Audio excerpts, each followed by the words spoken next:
Hey guys, welcome back to the channel. It's Sarah here with Furniture Flip by Sarah, and in today's video, I'm actually going to be making over this little side table here. This is a piece that was gifted to me. Somebody was getting rid of it. They said they were just going to throw it out and they wanted to know if maybe I could do something with it. So that's what I am doing in today's video.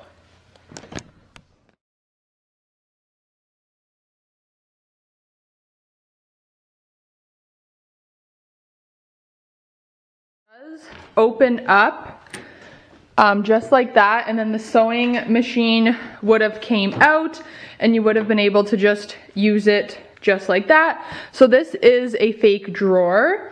What I'm thinking of doing is removing this top and building a new top for this, and I want to really share in depth how I build tops for dressers. I don't have a ton of tools, but I have enough basic tools that will allow me to make a new top for this. And then if we're getting crazy here, I'm thinking of making some type of fake drawer or storage, because I feel like a table without the storage might just be a bit useless. I feel like if we have this space here, it might be nice to add a bit of storage to this table. But let's get into the flip.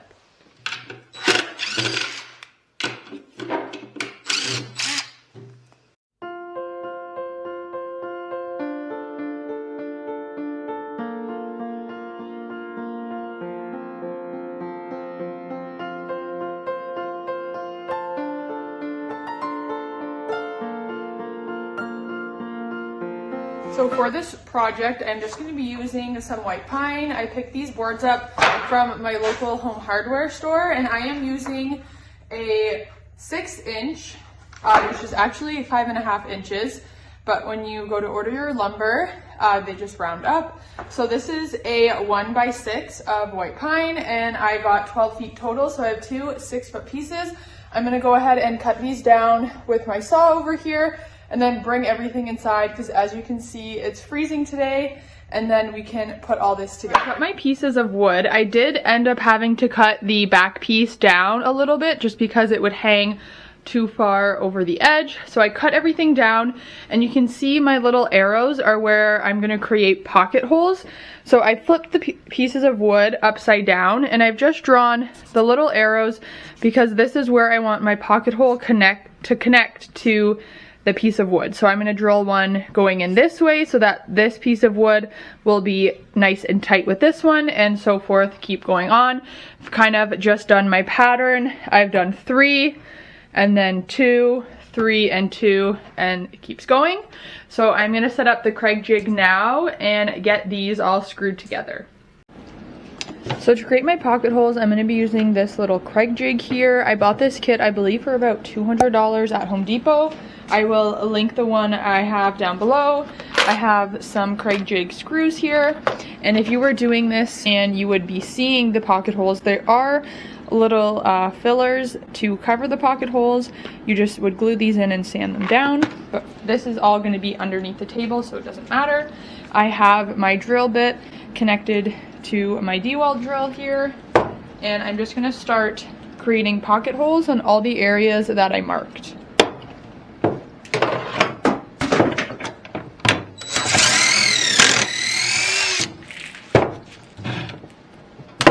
You can also clamp this down. I'm just not too sure where my clamp is right now. And just like that, I have a pocket hole.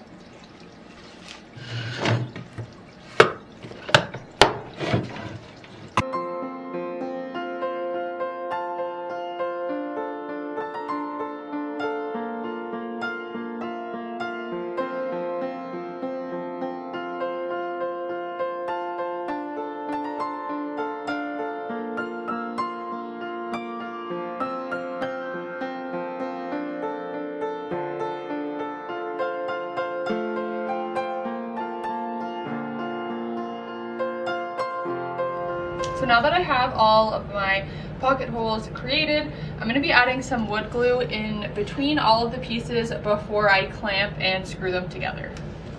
This is just going to help them stick together better, and this glue is super strong, so it's going to add a really nice bond to each piece.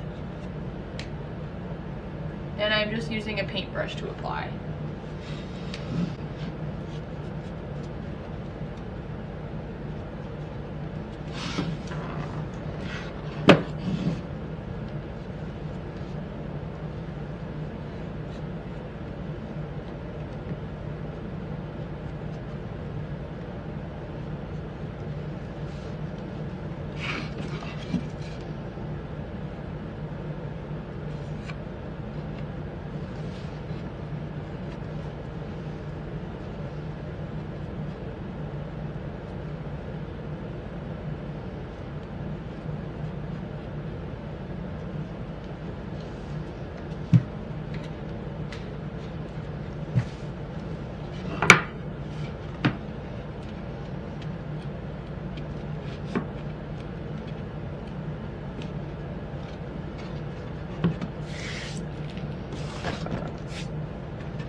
Now I'm going to take my 1 1/4 inch Kreg jig screws with my Kreg jig bit to screw all of these pieces together.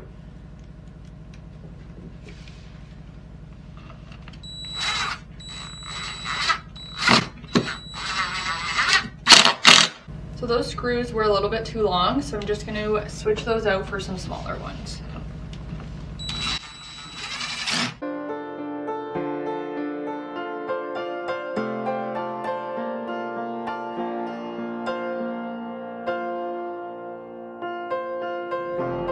So now I'm just adding some glue to the base of this piece, and then I will screw the top on.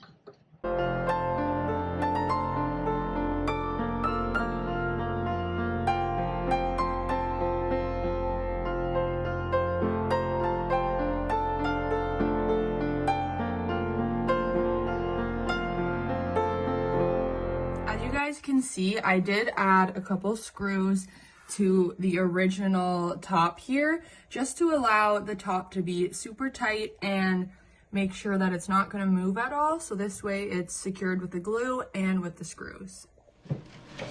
So while the top of the piece is drying, I'm going to go ahead and use some of these wooden trim details that I have left over from my last video, if you saw that. I used these on the drawer fronts to kind of create that fluted look. So I'm going to go ahead and add some of these onto here since I have them, and then that way it can kind of give this piece a little more visual interest.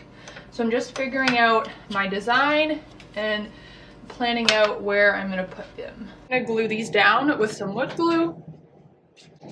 I am going to be using some Gorilla Wood glue, and I have a little paintbrush here. I'm just going to open it up and paint the glue to the back of these panels.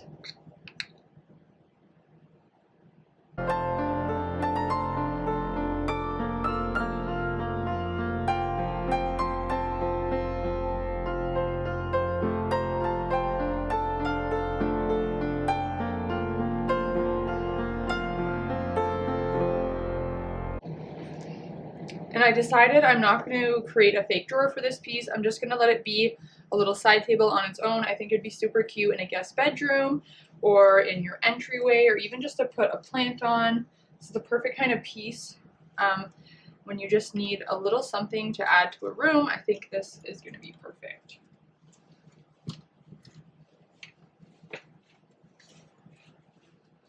I went ahead and mixed up my epoxy, and I'm just gonna add this to all of the cracks. This is the 5-minute epoxy glue, and this stuff I find is super durable and is gonna hold up in between these gaps better than wood fill.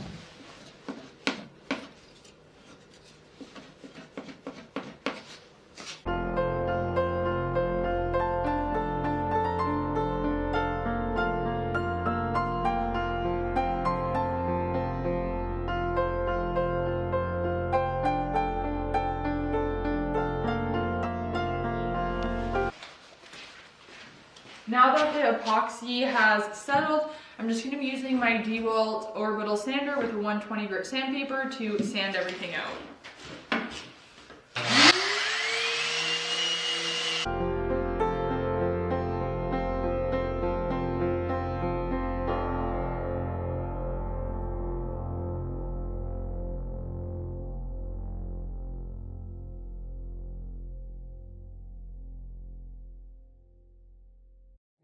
Now it is time to clean this piece so I can start priming it.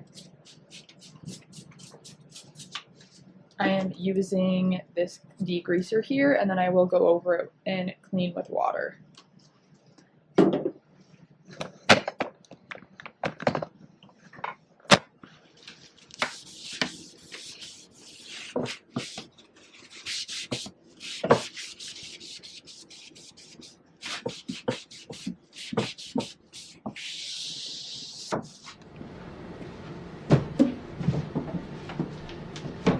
So to stain the top of this little table, I'm going to actually be using a mix of stains. In this little container here, I've mixed by Varathane. I believe it is their linen white and their provincial stain. And then I think I might add in a bit of cappuccino just to kind of give it that rustic, distressed, kind of antique stain look. I'm always playing around, mixing different stains, trying to get that rich kind of color that I really like. I find a lot of stains on their own don't really give me that, so I like to mix until I have the perfect color that I'm going for. To apply the stain, I'm just going to be using a blue shop cloth, and like I said, I'm just going to mix these two on my cloth. I'm going to dip my cloth in the cappuccino and in this kind of tan color that I mixed here, and just see how that kind of plays out.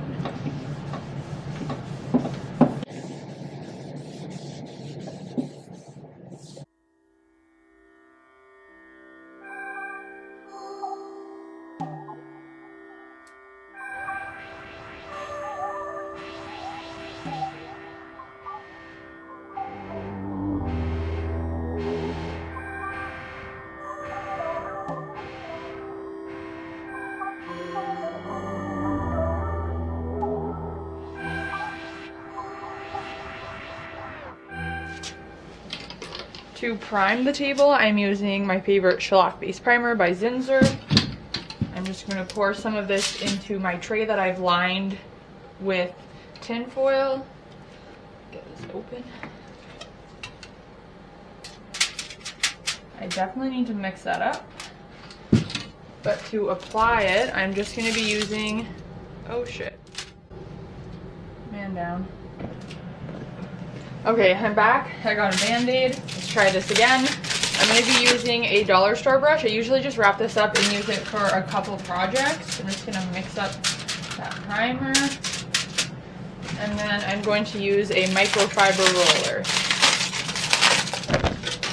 If you've seen my videos before, I like to brush all the areas that the roller can't really get to, and then I will go over everything with my roller, leaving me with a smooth surface, and this way I can avoid brush strokes.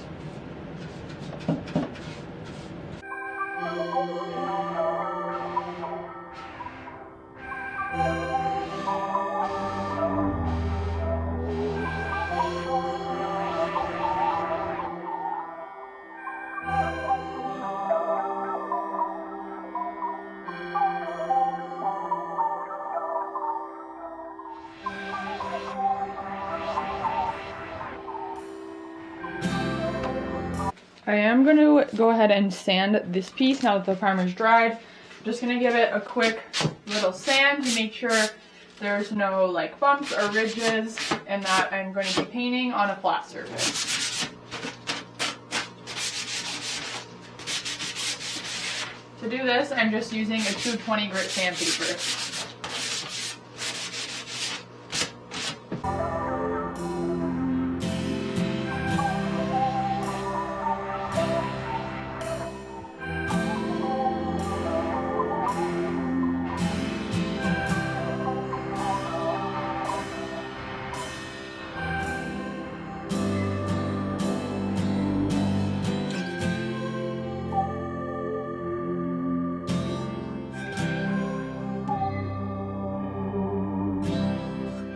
The camera cut out, but to paint this piece I'm using a zebra brush, microfiber roller, and my paint of choice is always Benjamin Moore Advanced line. I love working with this stuff, and I am using a semi-gloss finish.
To top coat the wood, I'm going to go ahead and use this Varathane. It's their diamond wood finish, and it's a water-based Varathane.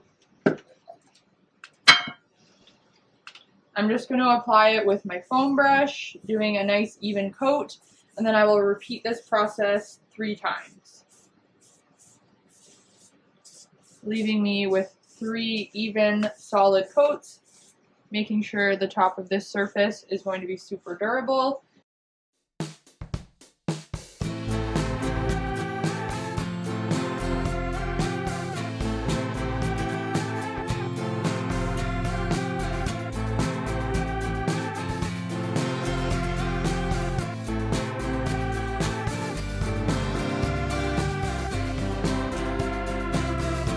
So I am going to be using the original hardware. I'm just going to be spraying it this black here. This is the Oil Rub Bronze by Rust-Oleum, and I definitely say it's a true black, but has a bit of that like bronzy undertones, and it's really pretty. My can is shaken up. I'm just going to spray a coat right on the handle. And the Rust-Oleum cans are really good because they already have the built-in like sprayer, which is really nice, so it makes it super easy to use. Before I go ahead and share the full makeover of this table with you guys, don't forget to like and subscribe if you're not already. Let me know in the comments down below what you thought of this piece. Would you have painted it a different color? I'm kind of feeling like I should have went with a darker gray, maybe more of like a charcoal color, which I was kind of thinking of originally, but let me know what you guys think down below. I did end up painting this piece Collingwood by Benjamin Moore if you missed it, and I'll see you guys next week with another furniture flipping video.